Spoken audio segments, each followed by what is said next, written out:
እነዚህ ቸምበሮቹ ነገስታቶቹና የንጉሱ ቤተሰቦቹ የሚቀበሩበት ናቸው። በዚህ ሳይድ ያሉ ደግሞ ያ የሞተው ንጉስ ወይም የራሱን ቤተሰብ የሆነ እቃው አብሮ ነው የሚቀበረው። ምክንያቱም ከሞት ህይወት ስለሚያምኑ ሪዘሬክሽን ስለሚያምኑ እቃቸው ግሬቭ ጉድስ ምንላቸው እዚህ አብሮ ኢንክሉዲንግ መጠጥ ይዘው ሌላ ቦታ ይነሳሉ ነገር እንነሳለን የሚል አሳባለ ፎር አፍተር ላይፍ ዋው ፎር አፍተር ላይፍ እዚህ ነው የሚቀበረው አብሮ። ከዛ እነዚህ ሻፍት እንላቸዋለን። አንድ አላማቸው አንድ ንቅረት ሶሪ አንድ ብርሃን እንዲያስገባ ነው ከላይ ይሄኛው። ሁለተኛ ደግሞ ያ የሞተው ሰው ያው ስፒሪቱ ወይ መንፈሱ በዚህ አርጎ ወደ ገነት ይወጣል ይባላል። ሲሚላር እንደነዚህ ግብጻውያንና በተለያየ የነበረው የዓለም ስልጣኔ ተመሳሳይ የቀብር ስነ ስርዓት ነበራቸው። እዚህ ላይ ስካልፕቸሮች ተገኝተዋል፣ አጥንቶችም ተገኝተዋል። አሁን ሙዚየም ስላለ ዲስፕሌይ ስላለ እዛ ሙዚየም ሄደንም እናየዋለን። ግን ይሄንን መቃብር ይቀጥላል ነገር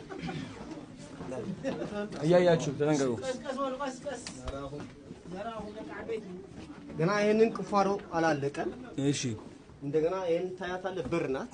እስኪ አፈር ሞልቷል። ይሄኛው በር ነው? አዎ በር ናት። ከዚህ የምትታየው ያለችው በር ናት። ይቀጥላል። ይሄን አትቆፍረው አፈር ሞልቶ ነው ያለው። ገና ተጨማሪ ክላሶች አሉ። እዚህ ላይ ብዙ ነገር እንጠብቃለን። ለምን ነው የማይቆፍረው? ፋይናንሻል እንዳልከው ነው እንጂ ከተቆፈረ ሌላ ነገር ይገኛል። ሌላ ነገር አለ እንደ አረ ይሄ መፈለግ አለበት። በደንብ ኢንቨስት ተደርጎበት ገና ነው ይቆፍራል። አርኪቴክቶቹ በአመት አንዴ ነው የሚመጡ እዚህ የሚቆፍሩ የብርጭ እንዴት ትዕግስት ኖራቸው ግን እኔ አሁን ትንሽ ገንዘብ ቢኖረኝ ኢንቨስት ለማድረግ ይሄ መቆፈር አይፈቀድም ነው? ፍቃድ ያስፈልጋል?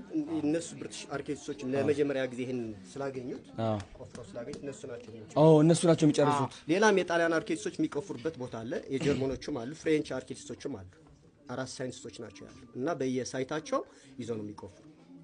ገባኝ። ኦኬ ቴንክ ዩ።